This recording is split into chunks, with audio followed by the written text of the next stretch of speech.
सावित्री व्रत वर्ष 2024 में हमें कब रखना होगा? व्रत करने की क्या विशेष नियम है? क्या पहली बार हम इस व्रत को उठा सकते हैं कि नहीं? जैसे कि अभी वर्ष 2024 में इस व्रत को जितनी भी सुहागन स्त्रियां हैं वह पहली बार, जैसे कि गुरु और शुक्र दोनों ही अस्त हैं, तो ऐसे में व्रत उठाना हमारे लिए शुभ होगा या नहीं? और यदि आप पहले से व्रत करते आ रहे हैं तो किन किन बातों का हमें ध्यान देना होगा? पूजा के बाद सबसे पहले हमें किसका आशीर्वाद लेना चाहिए? और इस दिन बट वृक्ष की पूजा की जाती है। अब बहुत सारी बहनों को बट का वृक्ष ही नहीं मिलता है, ऐसे में हमें क्या करना चाहिए? बहुत सारी बातें इस वीडियो में हम आपके साथ शेयर करने वाले हैं बट सावित्री व्रत के नियम के बारे में। क्या हमें खाना चाहिए? व्रत किस प्रकार करना चाहिए? अब मान लीजिए जो गर्भवती स्त्रियां हैं वो कैसे इस व्रत को करेंगी? क्या बीच में छोड़कर अगले वर्ष से इस व्रत को शुरू कर सकती हैं कि नहीं? तो आइए वीडियो की शुरुआत करते हैं। सबसे पहले तो सभी बहनों को अखंड सौभाग्यवती का आशीर्वाद प्राप्त हो। माता पार्वती की कृपा से आप सभी अखंड सौभाग्यवती रहे, ऐसी मेरी शुभ कामना है। दोस्तों, वट सावित्री का व्रत ज्येष्ठ मास की अमावस्या तिथि पर किया जाता है। वर्ष 2024 में ये ज्येष्ठ अमावस्या 6 जून को मनाई जाएगी। ये हमारे लिए बेहद शुभकारी है। अलग अलग प्रांतों में अलग अलग तरीके से इस व्रत को करने का विधान बताया गया है। जैसे कि हमारे उत्तर भारत में ज्येष्ठ अमावस्या पर वट सावित्री का व्रत करते हैं। कहीं कहीं पर इसे ज्येष्ठ पूर्णिमा पर भी ये वट सावित्री का व्रत किया जाता है। कहीं कहीं पर सिर्फ ज्येष्ठ अमावस्या का ही व्रत करते हैं और उसी दिन पूजन अर्चन करके उसी दिन संध्या के समय यानी एक समय भोजन करते हैं।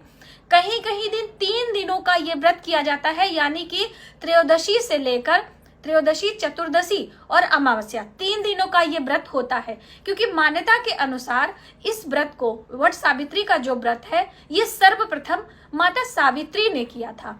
और कहते हैं माता सावित्री का जो स्वरूप है माता गायत्री का ही माना जाता है। माता सावित्री अपने पति सत्यवान की दीर्घ आयु के लिए इस व्रत को किया था। क्योंकि जो यमराज थे सत्यवान के प्राण को लेकर वो त्रयोदशी को ही निकल गए थे। और माता सावित्री भगवान शिव की अनन्य भक्त थी। इस वजह से शिव की कृपा से उन्हें त्रिकालदर्शी यानी कि वो आने वाली चीजों को देख सकती थी।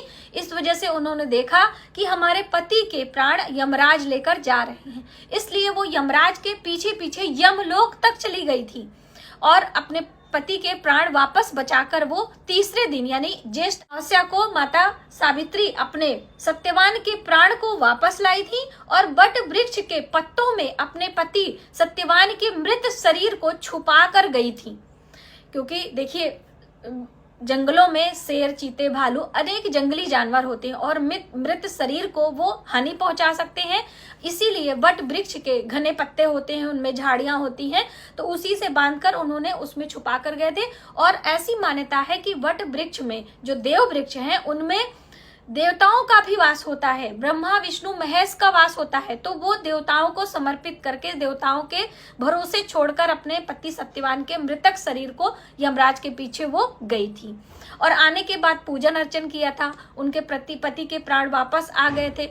इसी खुशी में उन्होंने पत्तों से गहने हार बनाकर स्वयं धारण किया था। स्नान ध्यान करके माता ने परिक्रमा की थी और प्रार्थना की थी कि जिस प्रकार से हमने ये व्रत पूर्ण किया और हमारे पति सत्यवान का ये प्राण शरीर में वापस आ गया है, दीर्घ आयु हो गई है, उसी प्रकार से सभी सुहागन स्त्रियां जो भी इस व्रत को पूर्ण श्रद्धा भाव से करती हैं, उन सभी स्त्रियों के पति की आयु दीर्घ हो, उत्तम स्वास्थ्य की प्राप्ति हो, ऐसी कामना उन्होंने माता पार्वती से की थी। और ऐसा ही माता पार्वती ने तथास्तु कह के उनको वरदान भी दिया था।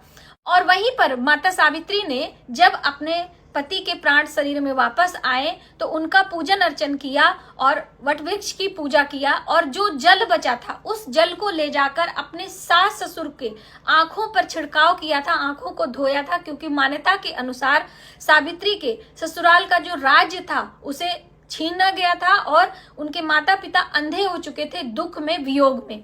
तो उन्होंने 3 वरदान यमराज से मांगा था और तीनों वरदान यमराज ने उन्हें दिया था। पहला वरदान था कि उनके अंधे नेत्रहीन माता पिता यानी सास ससुर की ज्योति, नेत्र की ज्योति वापस आ जाए। तथास्तु उन्हें मिला था। दूसरा वरदान कि उनका जो राज्य छिन गया था, दूसरे देश के राजाओं ने उनका राज्य छीन लिया था, वह वापस मिल जाए। तीसरा वरदान कि वो 100 पुत्रों की मां बने। तो यमराज ने तथास्तु किया था और फिर अपने बातों में फंस गए थे, जिसकी वजह से सत्यवान को उनके प्राण वापस करने पड़े थे। तो ये है दोस्तों इस व्रत का मर्म और महत्व कि क्यों किया जाता है। अब दूसरी बात आती है कि गर्भवती स्त्रियां इसे कैसे करें, क्योंकि जब तक ये सुहागन स्त्रियां एक बार इस व्रत को कर लेती हैं तो जब तक हमारा शरीर चलता है, जब तक हमारा स्वास्थ्य अच्छा रहता है, हम इस व्रत को करते हैं। क्योंकि इस व्रत को करना कोई बड़ा कठिन कार्य नहीं है। वैसे तो इस व्रत को निर्जला करते हैं, जब तक हम पूजा अर्चना नहीं कर लेते हैं, अपने मुंह में अन्न जल कुछ भी नहीं डालते हैं, पूजा के बाद शरबत और मौसमी फल खाकर इस व्रत को किया जाता है। कहीं कहीं लोग सूर्यास्त के बाद एक अनाज भी खाते हैं। तो अपने प्रांत के हिसाब से आपको देख लेना है कि क्या चीजें आप खाएं। मीठा आहार खाते हैं, कहते हैं नमक का त्याग किया जाता है, तेल का त्याग किया जाता है। और जो गर्भवती बहनें हैं वो सुबह भी आप व्रत जब हैं, अगर आपके गर्भ में शिशु पल रहा है तो आप सुबह जल, थोड़ा सा शरबत वगैरह, दूध वगैरह ले लीजिए। पूजा करने के बाद आप एक अनाज खा सकते हैं। ऐसे करके आप इस व्रत को कंटिन्यू कर सकती हैं। व्रत बीच में हमें छोड़ना नहीं चाहिए। तीसरी अहम बात कि जो महिलाएं, जो सुहागन स्त्रियां पहली बार इस व्रत को करना चाह रही हैं, उनका अभी नवविवाहिता हैं, वो करना चाह रही हैं, तो वो इस व्रत को ना करें। मान्यता के अनुसार जब शुक्र अस्त होता है तो हमें कोई नए व्रत उठाने की अनुमति नहीं होती है। जब गुरु अस्त होता है तो भी हमें नए व्रत उठाना नहीं चाहिए, वो हमारे हित में नहीं होता है। तो इस बार आप इस व्रत को ना करें, अगले वर्ष आप इस व्रत को करिएगा।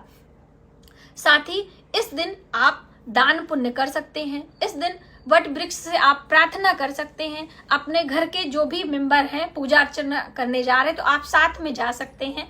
वट वृक्ष के पत्तों को भी गहनों के रूप में हम पहनते हैं। अब पूजा अर्चना के लिए भी कई बहनों ने पूछा था कि मैम हम किस देवी देवता की पूजा करेंगे। मान लीजिए आप वट वृक्ष में गए हैं पूजा करने के लिए, तो क्या मान्यता है, कैसे पूजा करनी है। वैसे तो मैंने प्रैक्टिकली पूजा करके आपको अपने चैनल पर बताया भी है, पूजा की सामग्री भी दी है, कथा भी आपको सुनाई है। तो वो सभी जानकारी आप पहले से ले लीजिए। आने वाले समय में धीरे धीरे मैं आपको एक एक वीडियो देती रहूंगी। देखिए, पूजा की थाली आपको अपने घर से लेके जानी है, जल भी अपने घर से लेके जाना होता है। वट के वृक्षों को जल से सींचना होता है, क्योंकि ज्येष्ठ का महीना है, तपती गर्मी दोपहरी होती है और इनकी पूजा दोपहर के समय की जाती है। दोपहर में जैसे कि जो एक अभिजीत मुहूर्त होता है, 11:30 से 12 के बीच में जो होता है वो अभिजीत मुहूर्त माना जाता है, हर दिन आता है। तो आप इस समय पूजा करें तो अति उत्तम है। यदि आपको कोई परेशानी है, आपको ऑफिस जाना है, आप दूर कहीं लॉन्ग सफर पे जा रहे हैं, तो आप सुबह सूर्योदय के बाद पूजा कर सकते हैं। दूसरी अहम बात कि आप पत्तों को गहनों के रूप में जरूर धारण करें, क्योंकि माता सावित्री के जो राज्य छिन गया था वो जंगल में ही अपना गुजर बसर कर रही थी, अपने सास ससुर के साथ एक झोपड़ी लगाकर, और उनके पास कुछ भी नहीं था।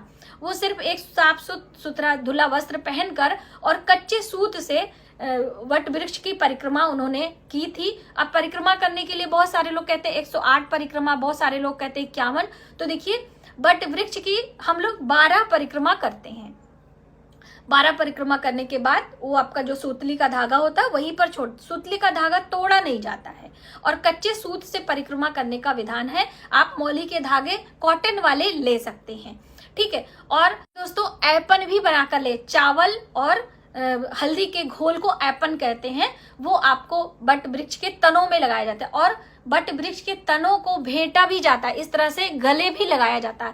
कहते हैं कि जो वट का वृक्ष होता है वो काफी दीर्घ आयु होता है, काफी उम्र उसकी बहुत बड़ी होती है और उनका औरा भी बहुत शुभ होता है। इसलिए सभी सुहागन स्त्रियां पूजा करने के बाद वट वृक्ष के नीचे बैठकर कथा सुनती हैं, मंत्रों का जप करती हैं और गले लगाती हैं और एक प्रकार से तने को प्रार्थना करती हैं कि जैसे आपकी आयु दीर्घ है उसी तरह से हमारे पति की आयु दीर्घ रखें, उन्हें उत्तम स्वास्थ्य की प्राप्ति दें, उत्तम स्वास्थ्य की कामना से ये व्रत करती हैं। काला चना, कच्चा सूत और ऐपन, कुछ मौसमी फल, बांस के बने डलिया या बांस के बने पंखे, जल से भरा पात्र, ये सारी चीजें बहुत आवश्यक होती हैं। पूजन सामग्री में मैंने आपको बताया है, तो वो वीडियो आप देख सकते हैं। आने वाले वीडियो में और भी विस्तार पूर्वक हम जानकारी लेकर आने वाले हैं। तो आज की वीडियो में बस इतना ही। यदि हमारी जानकारी आपको थोड़ी सी भी हेल्पफुल लगे तो प्लीज वीडियो को ज्यादा से ज्यादा लोगों में शेयर करें। आने वाले वीडियो के लिए सब्सक्राइब करें। मिलते हैं एक नई जानकारी के साथ नए वीडियो में। तब तक आप अपना और अपने परिवार का ख्याल रखें। जय माता दी।